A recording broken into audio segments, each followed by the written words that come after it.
UP के mafia Atiq Ahmad से जुड़े मामलों के लिए आज का दिन बेहद अहम है, क्योंकि अतीक के खिलाफ 100 से ज्यादा मामले दर्ज हैं, लेकिन पहली बार कोई मामला सुनवाई पूरी होने के बाद सजा के ऐलान तक पहुंच पाया है। पहली बार अतीक और उसके गुर्गों को सजा सुनाई जाने वाली है।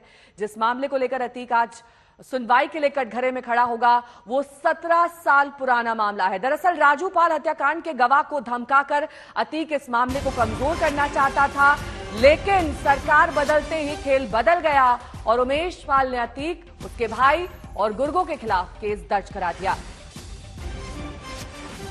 उमेश पाल की पत्नी इस वक्त मेरी सहयोगी चित्रा के साथ मौजूद है। चित्रा, बात करिए उनसे।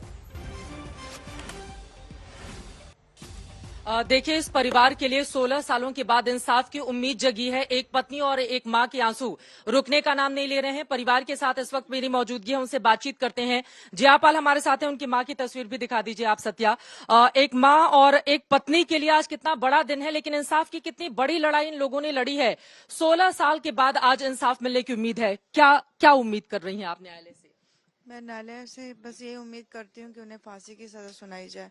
अगर वो फांसी की सजा नहीं सुनाते हैं तो कल को मेरी भी हत्या करा सकते हैं, मेरे परिवार की भी हत्या करा सकते हैं। जिस प्रकार से आज आप देख रहे हैं कि वो जेल में रह करके उसने इतना बड़ा आतंक करवाया, अपने बच्चों को लॉन्च करा करके सीधा मेरे आदमी पे अटैक करवाया, हत्या करवाया। किस तरह से आप लोग फुटेज में देख रहे हैं, बेहतरीन तरीके से दिख रहा है, सब कुछ सामने है, कोई चीज छिपी नहीं है।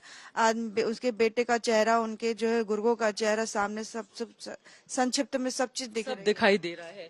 देखिए, माँ है हमारे साथ, उनसे बातचीत करते हैं। लगातार ये रोई जा रही हैं, मैं जब से यहाँ पर आई हूँ लगातार रोई जा रही हैं। क्या उम्मीद कर रही हैं? पूरा देश आपको सुन रहा है, इस अपराधी के खिलाफ किस तरह की उम्मीद कर रही है? मैं इसके खिलाफ यही चाह रहा हूँ बेटा कि इसको जो तो फांसी की सजा हो, इसलिए जेल में रहेगा।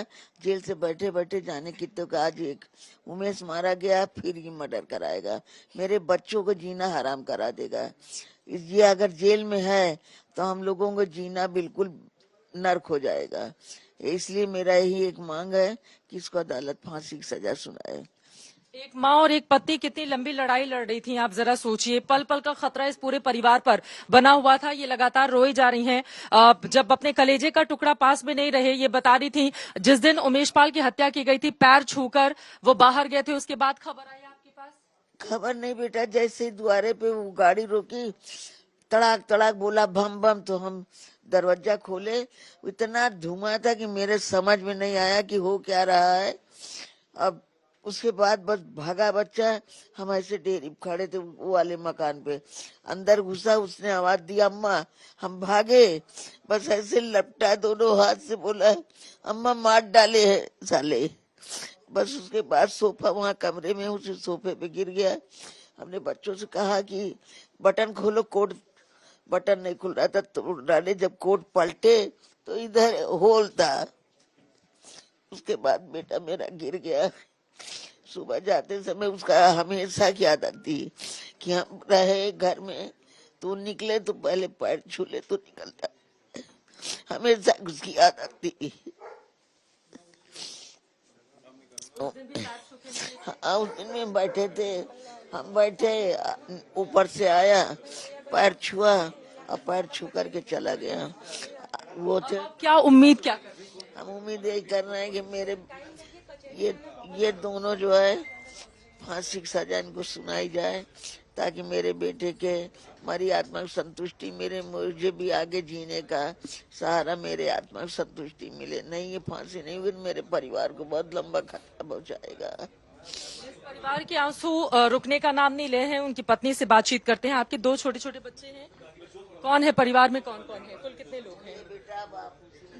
मेरे 4 बच्चे हैं, 2 बड़े हैं, 2 छोटे हैं, और बाकी बड़े भैया के भी बच्चे हैं और उनसे छोटे वाले भैया के भी बच्चे हैं। सभी का देख रेख मेरे आदमी करते थे। तो ये जब अपहरण हुआ था तो फिर उसके बाद 2007 में एफआईआर दर्ज कराई गई, तब से उन्होंने बहुत लंबी लड़ाई लड़ी थी। आपसे क्या कहते थे? डर भी लगता था कि कभी उनकी हत्या की जा सकती है? वो हम लोगों को कभी नहीं जाहिर होने देते कि इस तरह से हत्या हो सकती उनकी है। ये कभी हम लोग ने कल्पना भी नहीं किया था कि हाँ इस तरह से। वो बहुत खुश मिजाज आदमी थे, कभी उन्होंने ये सोचा ही नहीं था कि वो इस तरह से कर सकेगा। वो तो यही सोचे थे कि कल पेन से लड़ाई हो रही है, पेन से ही रहेगा। उन्हें भी ये नहीं पता था कि वो इस तरह से अटैक करा सकता है, कि बम और कट्टे से इस तरह से मरवाएगा। कब हुई थी शादी आपकी? हमारी 2006 में हुई थी। 2006 में, जिस समय उनका अपहरण किया गया था, शादी के बाद अपहरण हुआ था या पहले हुआ था? नहीं, शादी के बाद हुआ था। शादी के बाद अपहरण हुआ था। क्या हुआ था उस समय? किस तरह से उनका अपहरण किया गया और उनसे गलत गवाही दिलाई गई थी? मेरे आदमी को जिस तरह से ये लोग लेके गए थे, मुझे तो ये नहीं पता था वो किसी काम से गए थे।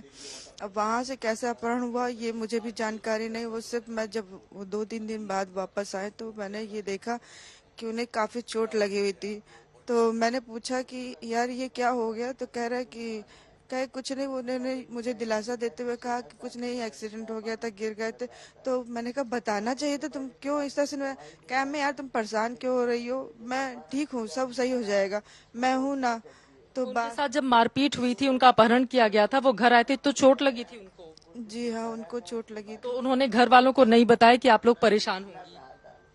उन्होंने बताया मुझे कि उन्होंने क्या बताया? किसने अपहरण किया, क्या बताया था? ये सब मुझे नहीं बताया गया, लेकिन हाँ उन्होंने यही कहा कि अतीक अहमद अशरफ नाम का आदमी जो है इस तरह से मेरी यानी उन्होंने करवाया है।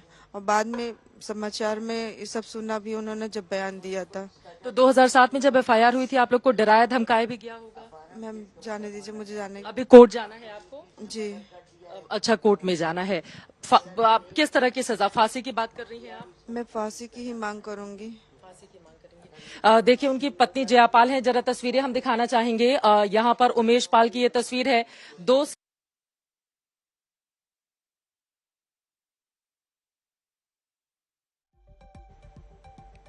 परिवार जब जब इन तस्वीरों को देखता है तो भीतर उनके किस तरह की बेचैनी होती है ये बताने की जरूरत नहीं है। लेकिन आज इंसाफ का दिन है। 16 साल पहले अपहरण हुआ था। उस अपहरण के मामले में आज माननीय न्यायाधीश की ओर से क्या फैसला सुनाया जाएगा, इस पर सभी की निगाह बनी हुई है। लेकिन परिवार यही चाहता है कि फांसी से कम पर कुछ भी मंजूर नहीं, क्योंकि अगर फांसी नहीं हुई तो फिर वो अगर जिंदा रह गया तो परिवार के बाकी लोगों को भी उमेश पाल की तरह ही वो खत्म कर देगा। इस तरह का डर और दहशत का माहौल इस वक्त इनके परिवार में देखने को मिल रहा है। इंसाफ के इंतजार में 16 साल गुजर गए। 16 साल के बाद क्या फैसला आएगा, इस पर आज तक की नजर बनी हुई है। कैमरामैन सत्या के साथ चित्रा त्रिपाठी, उमेश पाल के घर से प्रयागराज आज तक।